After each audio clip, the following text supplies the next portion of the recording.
Welcome to the Smite God reveal for the Morrigan, Phantom Queen.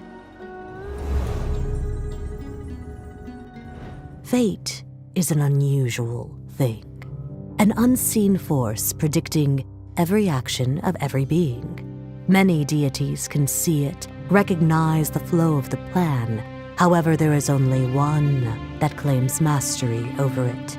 She has many goddesses, with many names and forms, but there is only one title, the Morrigan. Long ago, there were three sisters, Anu, Maka, and Bav, who were the progenitors of sovereignty, war, and death. They were caretakers of their lush green air, champions for soldiers, and guides for the deceased. The strength of their bond was unknown.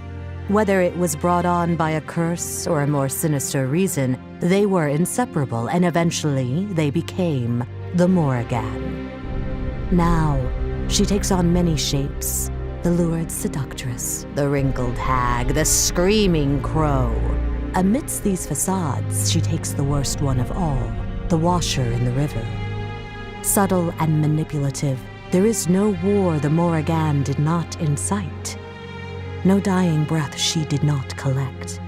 Even this war, a war between gods, must secretly be of her making. So beware those that behold her, for the Morrigan controls your fate. Morrigan's passive is Doomsayer. The third hit of the Morrigan's hit chain will explode, dealing damage to all enemies within range and dooming all enemies hit. Doomed enemies will take additional damage over time. Morrigan's first ability is Deadly Aspects. The Morrigan summons her alternate forms to her side. When activated again, they focus their power together to damage and stun enemies in front of them. Morrigan's second ability is Dark Omen. Morrigan launches a wave of dark magic at her enemies, dealing damage and applying an omen to them for a short time. Enemies with an omen will take bonus damage the next time they are hit by any allied ability. Morrigan's third ability is Confusion. The Morrigan creates a phantom of herself while becoming stealthed and gaining increased movement speed. The phantom runs to the target area, deals no damage, and will die if it takes any damage. Morrigan loses any bonuses from this ability if she takes damage.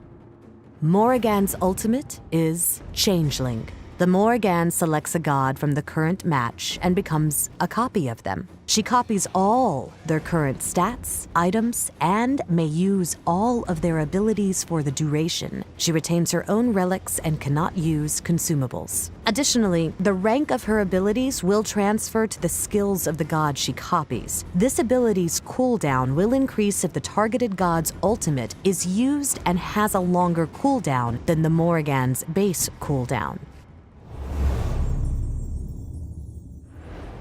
Confusion is a powerful tool that, when used well, can be a great way to escape or misdirect your opponents. If an enemy cannot see you, have your clone run directly at them while you sneak behind them. They will either run towards the real you or waste an ability on the clone, giving you an advantage either way. Additionally, beware that taking any damage will break the stealth and make you lose your movement speed. Be careful using this when in persistent area of effects, like Ra's Solar Blessing, or if you are affected by a damage over time effect. Doomsayer has a strong ability to combo with your other sources of damage. When alone, Doomsayer can be procced by 3 aspects or another Doomsayer, letting you either proc it at close range or from far away.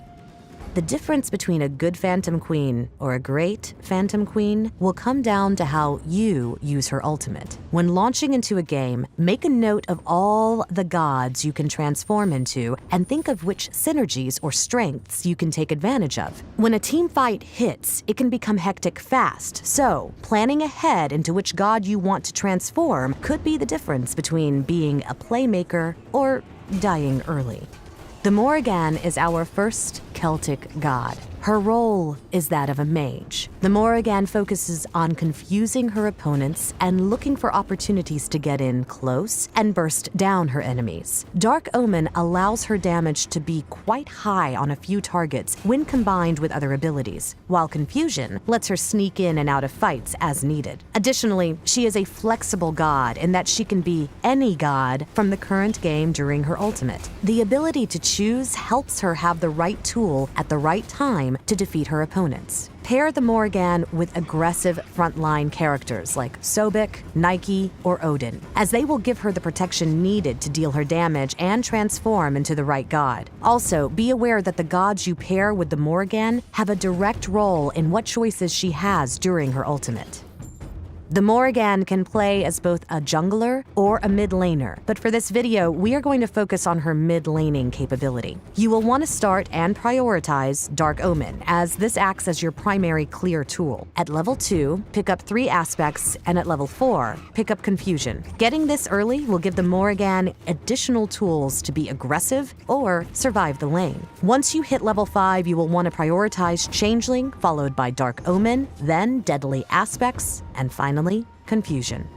The Morrigan's build will vary depending on which role you are playing. As a mid laner, you will want to balance power, cooldown, and utility to focus more on team fights in the mid game. Start with Soul Stone, Shoes, and Health Potions. This will give you extra clear power, mana regeneration, and enough health potions to get through the early game. Next, rush Shoes of the Magi and Chronos Pendant. The early pen and cooldown reduction will allow you to poke enemies effectively while looking for a kill. Gem of Isolation is a strong third item, giving the Morrigan additional utility with a nice health boost, which helps her get in close with Deadly Aspects. Round out her build with Obsidian Shard, Rod of Tahuti, and Soul Reaver. These items provide needed stats such as penetration, power, a burst damage to help her scale into the late game. Thank you for watching the Smite God reveal for the Morrigan, Phantom Queen.